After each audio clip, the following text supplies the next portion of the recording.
कुंभमेळ्यासाठी नाशिकच्या तपोवनमधील 1800 झाडं तोडली जाणार असल्याचं समजताच पर्यावरणप्रेमी आणि विविध राजकीय पक्षांनी तपोवनमध्ये मोठं आंदोलन उभारलं। या आंदोलनामुळे सरकारला नमतं घ्यावं लागलं आणि गिरीश महाजन यांनी त्यासंदर्भात प्रतिक्रिया देखील दिली। मात्र आज अचानक याच तपोवनातील 300 झाडं तोडल्याचं समोर आलंय आणि महत्त्वाची बाब म्हणजे ही वृक्षतोड कुठल्याही साधुग्रामसाठी किंवा आधी जे आरोप करण्यात आलेले होते त्यासाठी नाही, तर एका वेगळ्याच कारणासाठी करण्यात आली आहे। नेमकं काय घडलं तपोवनमध्ये आणि कशासाठी या 300 झाडांची कत्तल करण्यात आली आहे, पाहूयात त्या संदर्भातला हा एक रिपोर्ट। मोठ्या विरोधानंतरही नाशिकमध्ये वृक्षतोड, साधुग्रामसाठी नाही तर वेगळ्याच कारणासाठी वृक्षतोड सुरू। 300 झाडांची कत्तल, 450 झाडं तोडण्याची परवानगी।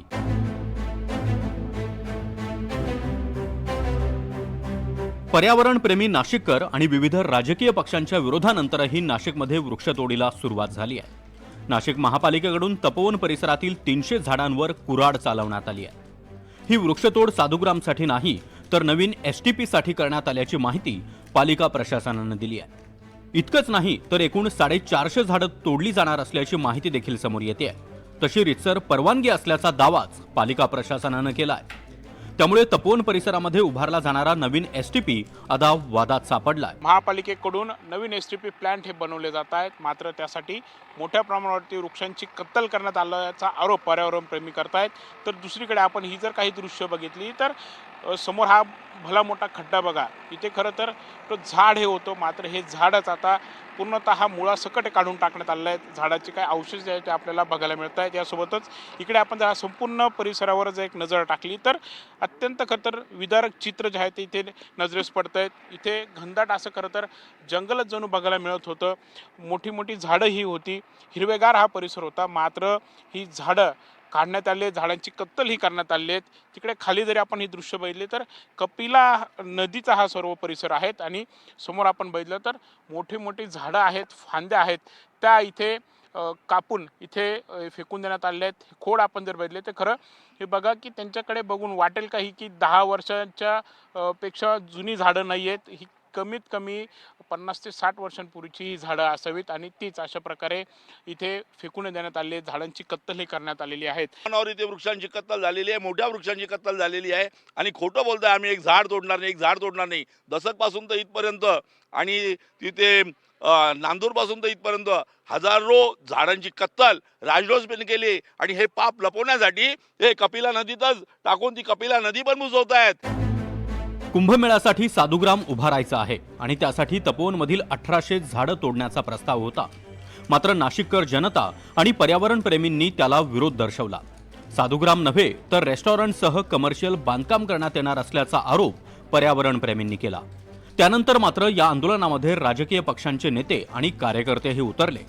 राष्ट्रवादी अजित पवार गटाचे पदाधिकारी आणि अभिनेते सयाजी शिंदे यांनी तपोवनमध्ये जात आंदोलनात सहभाग घेतला।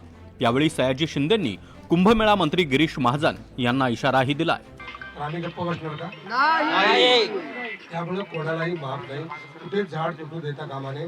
आणि स्पेशली मला तर आता काल कळलं की इथं एक्झिबिशन सेंटर आणि ते करायचे आणि की 30-35 वर्षाचं हे केलंय। आता गिरीश महाजन तुम्ही याचं उत्तर द्या।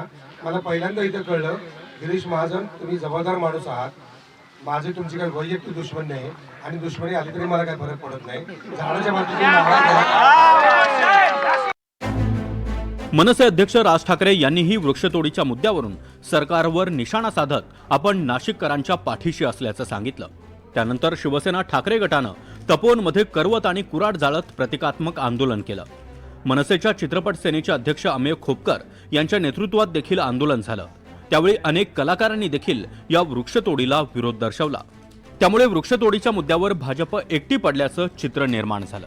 अशा वेळी गिरीश महाजन यांनी एक पाऊल मागे तपोवनमधील झाडं तोडून तिथं एकही कमर्शियल बांधकाम होणार नाही असं जाहीर केलं।